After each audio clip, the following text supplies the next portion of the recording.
just to start off with a basic question, how did you get involved with the book? It seems like this book with Kendricks is different than your previous works.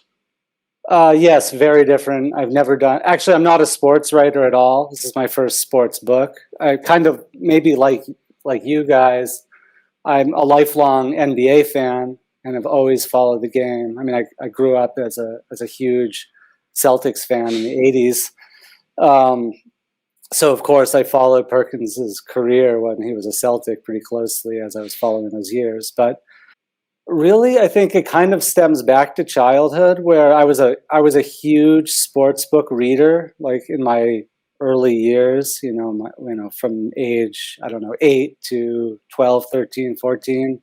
I read basically every sports biography or a memoir that came out during that interval, and there was always something that kind of like I mean, I liked them. I was a huge sports fan, but at the same time, there was always something that sort of left me unfulfilled about that reading experience.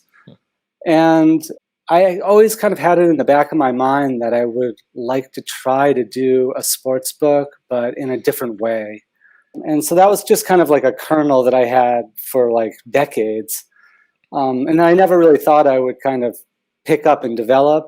But then I guess it was like the first summer of the COVID, and I kind of got back. I was always watching NBA and following NBA, but I wasn't really following the like meta level commentary on the NBA very Sure. much.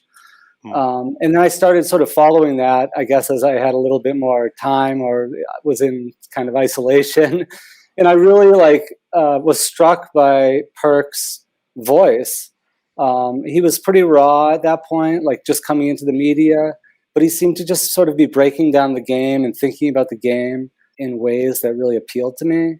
And then I kind of put those two things together, this sort of idea, okay, like could there be a different type of sports book that would sort of draw on kind of my experience, some of my experiences, some of the things I'm interested in, history, literature, things like that, but also kind of combine that with a really powerful, really interesting, unique voice in like the sports media space.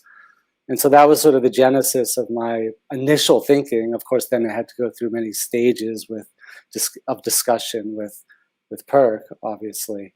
But that was sort of my genesis coming in from my side.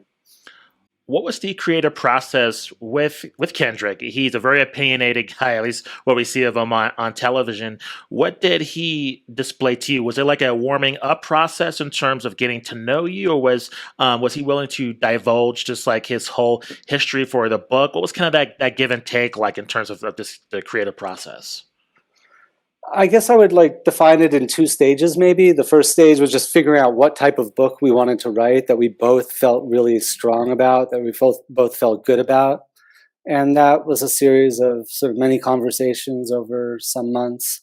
But I think we, even from the beginning, had fairly similar ideas that we wanted to break old molds, that we wanted to kind of do things that were challenging to the reader, bring in a lot of materials that would surprise people, but that like developed context and a bigger picture around the game of basketball and around his life. But then, just to answer the question more directly, I found Perk, just an incredible person to work with. Of course, like there's a period where I think not necessarily like that he was holding back, but more like I needed to figure out from my side how to penetrate into a question in a way that would generate like a richer response. I think people who are in the media they have certain ways of responding that they're used to, and that they're kind of hitting into a groove, and they know how to respond to a question, and they know how to tackle a subject. They've done it before 20 times, but how do you break out of that and get to something deeper, to something kind of more authentic? And that had less to do with Perk's willingness. He was very willing.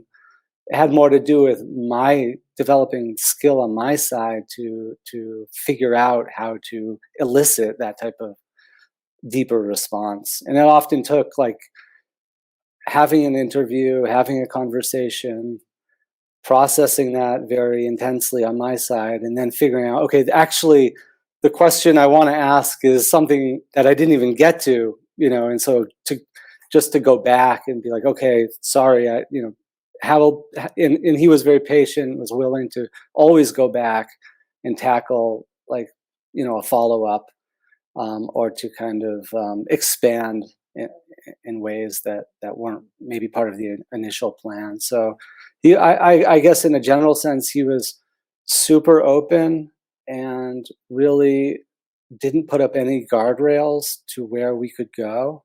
And that had to do with his own life, or things obviously that he's interested in, bigger issues, cultural, social, political issues that we wanted to address in the book. He was willing to really go in any direction. Um, Seth, such a pleasure having you on the show. To our listeners, The Education of Kendrick Perkins, a memoir, comes out February 21st. Be sure you check that out.